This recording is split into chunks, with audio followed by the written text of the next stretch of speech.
Hello and welcome to Energizing Habits, simple strategies for a sustainable, healthy lifestyle. I'm your host, Vicki Cleary, and I am so glad that you are here today. I guide busy business women through sustainable habit change so they can have more energy and can thrive. And if you're not a busy businesswoman, I am also still glad to have you here. Today, I want to share some personal meal prep strategies and tips to help make your meal times a little easier. So focusing today on some nutrition, right? What we are eating, how we are eating. Now, you've probably heard that being prepared can be critical to staying on track with your goals, especially when your schedule gets out of control. And I'll tell you, just to share a little bit, I know all about being prepared because I am a lifetime Girl Scout. I was a Girl Scout from, I was thinking it was actually one of the first Daisy troops that was created because Daisy troops weren't really a thing when Girl Scouts originally started. So I was in one of the first Daisy troops and then was a Girl Scout all the way through. And then as an adult, I registered to be a lifetime Girl Scout. So I am a lifetime Girl Scout and will still try to help from time to time. My daughter decided Girl Scouting wasn't quite for her. She's quite busy in other activities.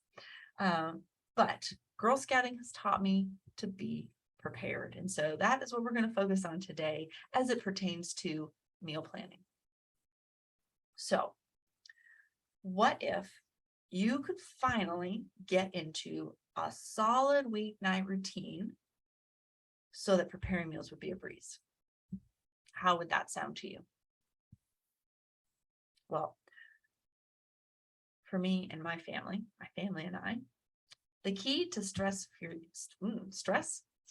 meal times is having options, fast and easy meals, and then also a meal chart so that everyone knows what's on the calendar, what are we going to be eating, when are we cooking, when are we not.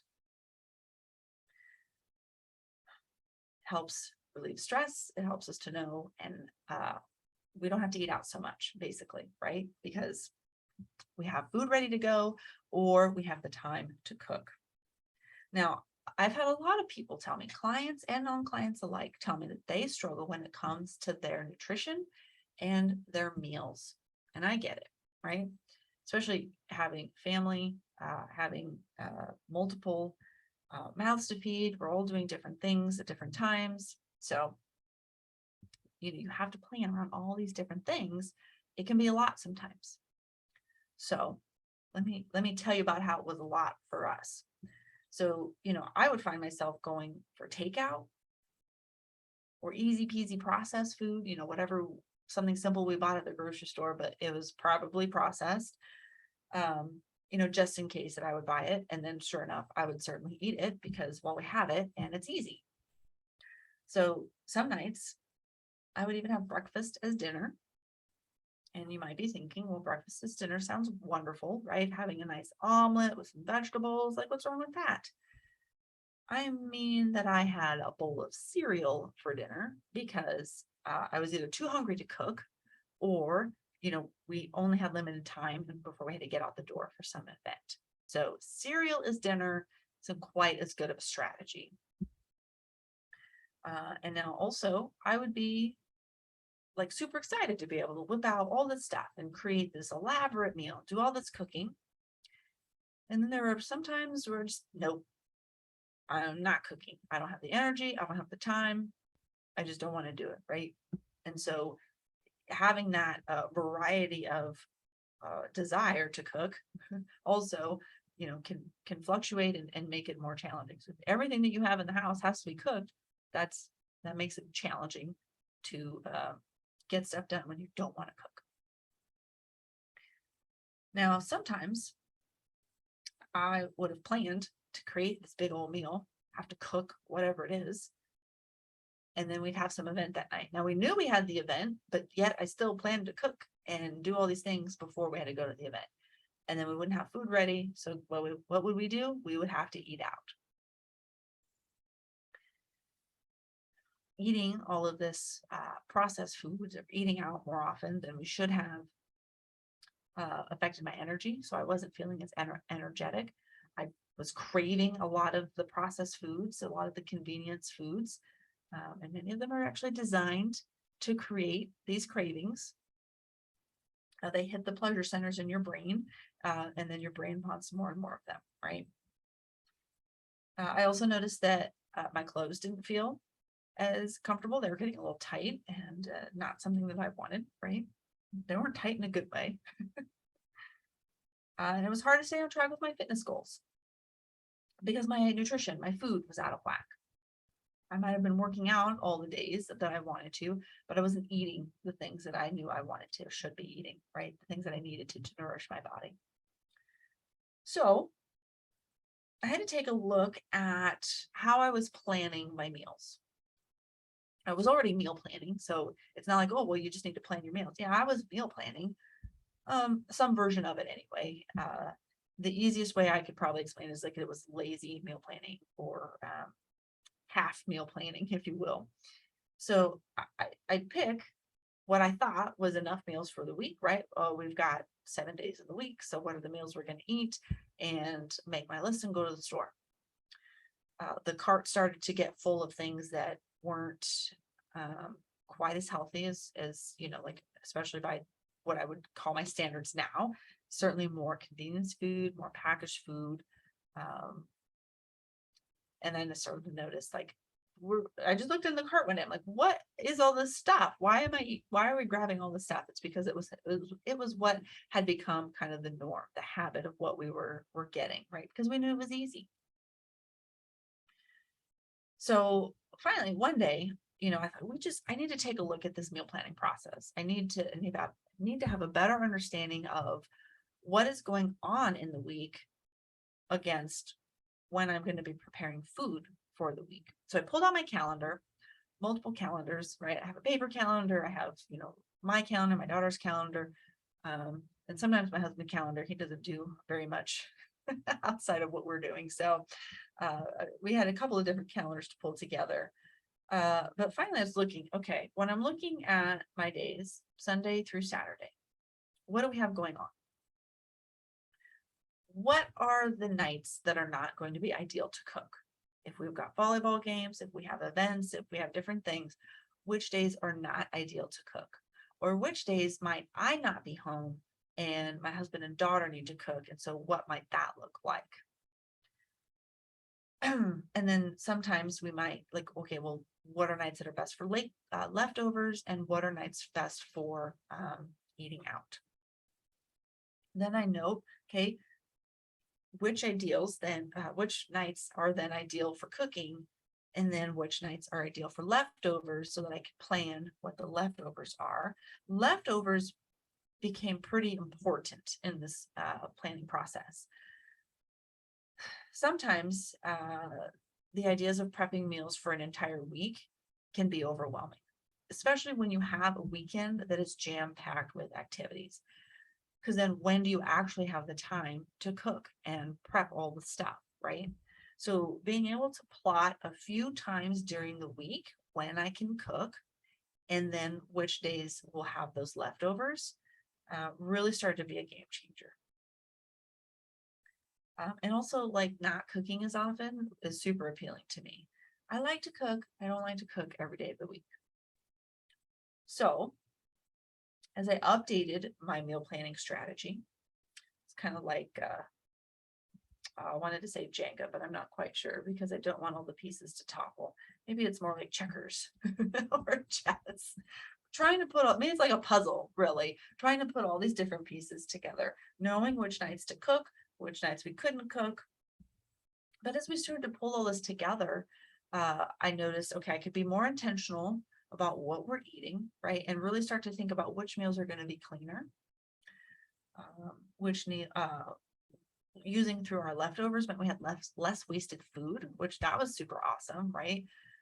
Anytime you have food waste, I mean, it feels like you're just throwing money down the drain or into the trash.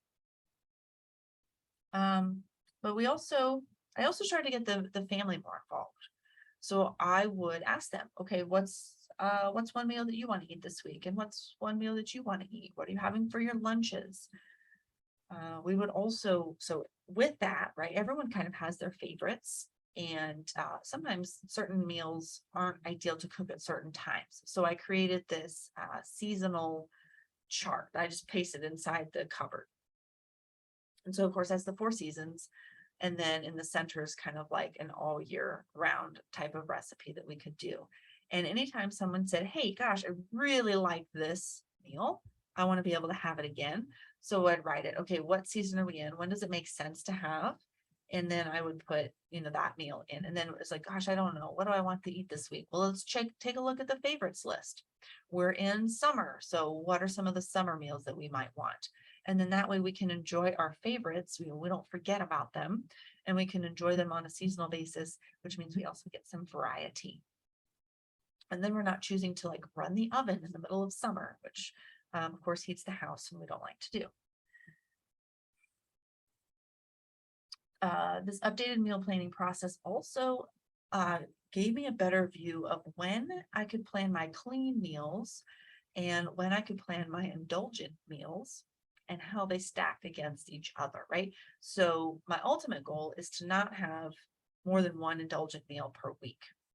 But if there are multiple, I don't want them back to back, right? So I can spread them out a little and put some cleaner meals in between. And that way I can feel, a little bit better about what we're eating and not just having all these indulgent meals stacked together. And of course, being able to plan which meals have leftovers and whether or not they're going to be for lunch or for dinner the next day, or maybe they go into the freezer to be an emergency meal for later. So when it comes to leftovers, the trick is multiplying the recipe. So most recipes are set up for 4 to 6 servings. So you have to know whether or not that is going to be enough for just one time with your family, or if you're going to have to double or maybe even triple in order to allow for leftovers. So sometimes 4 to 6 servings in a family of 3, that might be enough for leftovers the next day. But sometimes I do actually have to double the recipe because I have a hungry husband and I have a growing teenager, and sometimes they eat more, than what the actual serving size might be, especially if it's a really good recipe, because then people go back for seconds. So I want to share with you some examples of what this leftover, how to turn meals into leftovers, or how to plan your leftovers. I have 3 examples for you so you can kind of see how it works. Sometimes when you hear or see how things work in real life, you can better connect how you can apply it. So I mentioned doubling or tripling the recipe, but you can also, let's take a roast chicken. You're going to roast a chicken in your slow cooker, which also works in the summer because then again, you're not having to heat your oven and then heat up your house in the summertime. But slow cooking that chicken, having it for dinner tonight. Whatever's left, shred it up, and now you have lunch for tomorrow. You could do like a taco salad or like a taco cup and lettuce. Just add some salsa, hot sauce, whatever other little toppings you want. And you've got another meal from that same chicken. If your slow cooker fits 2 chickens, then you have even extra meat that you can carry out into the rest of the week. Another example is if you're grilling chicken. So yes, another chicken option because we eat a lot of chicken. But if you're grilling chicken one night, cook extra, and then you can cut it up and have chicken salad for lunches throughout the week. So we actually just did this. I got one of those, I think that's like almost a 3-pound bag of the frozen chicken.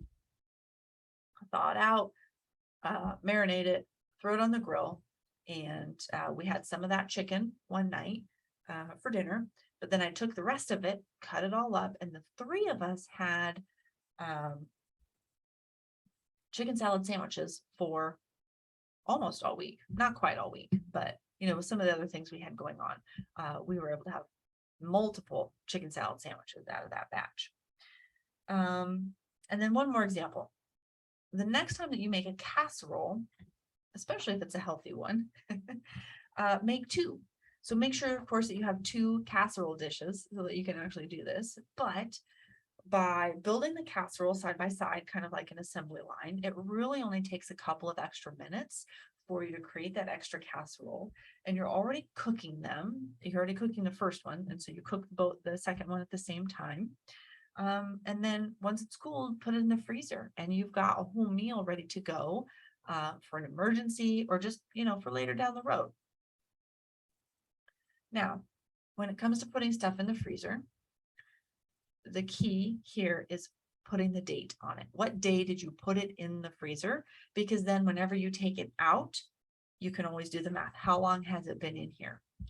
Putting food in the freezer does not mean it's a long-term strategy for meal preservation.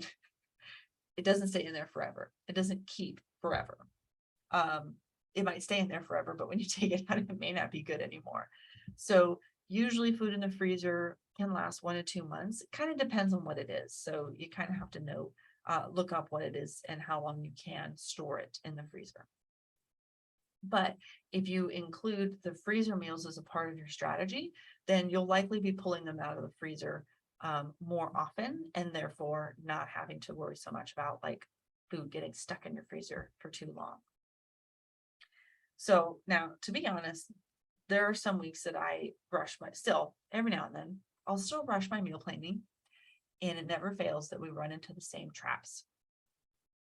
We have something going on the night that I plan to cook, or we have too much indulgent food, like meal after meal, and we just start to feel kind of low energy and craving too many unhealthy foods. But for the most part, this has become the planning with my calendar has become really like the go-to. It's almost like clockwork. It's so much easier to know what's going on for the week from a life standpoint, but then also from a what we're going to eat standpoint. And then we're also not going through the drive-through and eating out quite as often. And so it's good for the pocketbook, and it's good for us not eating quite so many convenient and processed foods. So as we close out today's episode, of course, you know that I like to offer you an energizing action. You can try it this today or this week. So it kind of depends on where you at in your grocery shopping process. But before the next time you go to the grocery store, write out a simple meal plan. It doesn't have to be a big elaborate thing. You can include your calendar or not. If you aren't already meal planning, the key is to just start with a simple meal plan. And it could just be for like the next 2 or 3 days. You're wanting to be intentional here about what it is that you're going to be eating and what you're going to be buying. And when you do that, when you plan ahead of time, you're actually using your frontal lobe in your brain and not your reactionary or emotional part of your brain that's going to crave or want you to eat more processed or quick foods. So you can think up front, what are the healthy things I want to eat? When am I going to be intentional about having a more indulgent food? And then it's just a matter of what are you going to buy, put it on the list, and then go do your grocery shopping. Now, if you are already doing a little bit more elaborate meal planning, good for you. And you might, if you're not already pulling your calendar in, try pulling that in. That way you can be even more intentional about when it is that you're going to cook, when it is that you're going to have to eat out or have to have some kind of on-hand meal solution. So planning leftovers, planning freezer meals, that kind of thing. All right.